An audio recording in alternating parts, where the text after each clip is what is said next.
चलिए ये देखते हैं, ये भी 3.11 से साइज का ही है। 5वां नंबर प्रश्न है, ठीक है। चलिए ध्यान देते हैं। दिया है कि एक वृत्त जिसका व्यास 40 सेंटीमीटर है और एक जीवा है। चलिए वृत्त बना लेते हैं पहले। चलिए वृत्त क्या क्या दिया है आपको, व्यास दिया है, यानी कि डायमीटर दे रखा है, यानी डी का मान दिया है आपको कितना, 40 सेंटीमीटर से। ध्यान देखिए कितना दिया है, 40 सेंटीमीटर, ठीक। अगर व्यास दिया है 40 सेंटीमीटर, यहाँ से तो हम त्रिज्या आसानी से निकाल सकते हैं। त्रिज्या कितना होगा आपका, 20 सेंटीमीटर, आधा हो जाएगा। और उसका एक कोई जीवा दिया, अगर जीवा दे रखा है, मान लीजिए कि ये भी 20 सेंटीमीटर का दिया है, 20 सेंटीमीटर। अगर त्रिज्या की बात होती है तो ये भी 20-20 सेंटीमीटर का हो जाएंगे ना, ये भी 20 सेंटीमीटर हो जाएंगे, ये भी 20 सेंटीमीटर का हो जाएंगे, ठीक। ध्यान दीजिए। और हमारा चाप, त्रिज्या और पूछा क्या आपसे, चाप की लंबाई। चाप, त्रिज्या और कोण में एक संबंध होता है। क्या होता है भाई, देखिए कोण बराबर जो होता है वो होता है चाप और बटे में त्रिज्या। क्या होता है, चाप बटे त्रिज्या। ध्यान दीजिए, यहाँ हम चाप को एल से भी दिखाते हैं, त्रिज्या अपना आर है ही, और कोण थीटा से, ठीक। तो सबसे पहले कोण तो इसमें दिया नहीं है, आपको जीवा की लंबाई दे रखा है और साथ ही ये त्रिज्या दे रखा है, ठीक है। हमें चाप की लंबाई ज्ञात करनी है। जीवा का क्या है भाई, देखिए जीवा जो है 20 सेंटीमीटर दिया है, उसके माध्यम से हम कोण निकाल लेंगे, खूब आसानी से कोण निकालेंगे, क्योंकि त्रिज्या भी 20 सेंटीमीटर है और ये जीवा भी, ये सभी भुजाएं इसकी क्या हो गई, 20-20 सेंटीमीटर की, जो कि एक समबाहु त्रिभुज बना रही है। क्या बना रही है, समबाहु त्रिभुज।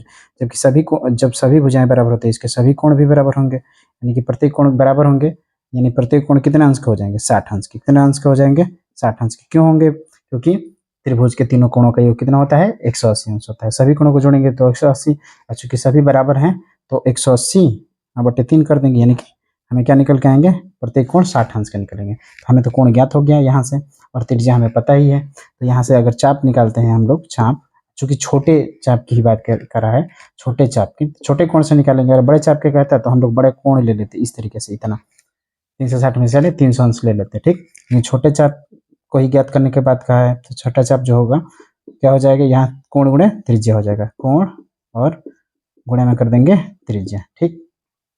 ध्यान दीजिए, कोण कितना हमारा निकल के आया है, 60 अंश, ठीक।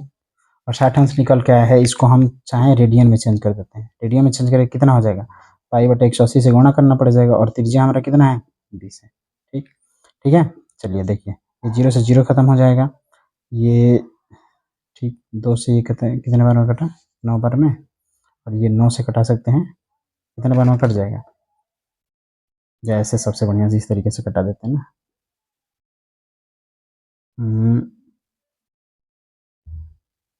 3 से कटेगा 2 बार में, या 3 से कटेगा 20 में। हाँ देखिए कितना आ रहा है, 20 पाई और बटे में, सॉरी 3 बार में ही कटेगा ना, 20 पाई बटे में 3। आपकी चाप की लंबाई क्या हो जा रही है, छोटे चाप की लंबाई 20 पाई बटे में 3 सेंटीमीटर, ठीक है।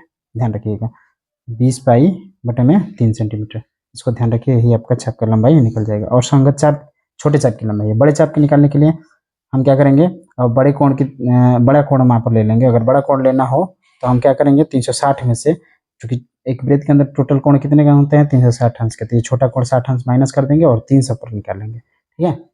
चलिए आगे मिलते हैं अगले क्वेश्चन में, ठीक।